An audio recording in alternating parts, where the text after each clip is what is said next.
આવતીકાલે સવારે જઈને હું ઇન્સ્પેક્ટર ગોવર્ધન રાઠોડ સામે મારી જાતને સરેન્ડર કરી દઈશ.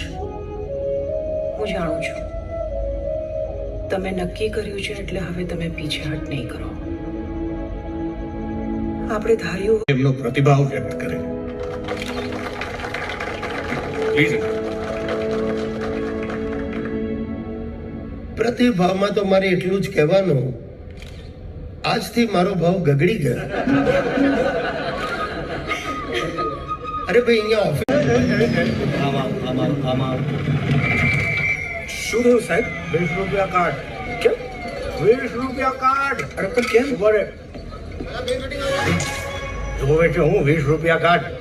હા. અરે લો.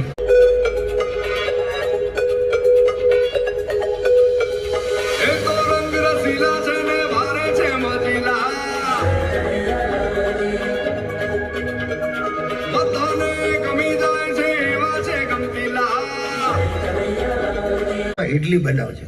કેમ? હવે આ શ્રીફળ વધે રહ્યું છે, એનું કોપરું કામ આવશે ચટણી બનાવવા. સૌ નાસ્તિક છો નાસ્તિક. ચાલો. પુષ્પા, આસ્તિક કે નાસ્તિક છોડ, મિડલ ક્લાસ માણસ હંમેશા વાસ્તવિક હોય છે. હા, આવો બાપુ. તો મને ખબર નહીં હું આટલો હેન્ડસમ લાગુ છું. હે, ખોટી ઉતાવળ કરી. શું? પપ્પા તમે જાણો છો આ પેઇન્ટિંગની ખાસિયત શું છે? આ પેઇન્ટિંગની ખાસિયત એ છે કે તે બનાવ્યું છે. હા. ઓ હેલો પપ્પા હું તમારા માટે મહા મહેનત. એ પુષ્પા, આહાહા, ચાલે છે ને ટનાટન? યસ. પપ્પા જુઓ કેવી લાગુ છું. રાણી જેવી લાગે છે મારી દીકરી. ભાઈ વાહ વાહ વાહ કેવું પડે. બેટા આજે હરીસામાં નહીં જોતી. નો ચેક સ્વીકારવાનો નથી. અરે મેનેજર સાહેબની વાત તો સાચી છે. કનૈયાલાલભાઈ મીઠાઈ ક્યાં છે? અરે ભાઈ 2 દિવસ પછી આખા સ્ટાફ માટે કિલોનો પેકેટ લઈ આવે. હા. બરાબર? હા. પ્રોમિસ?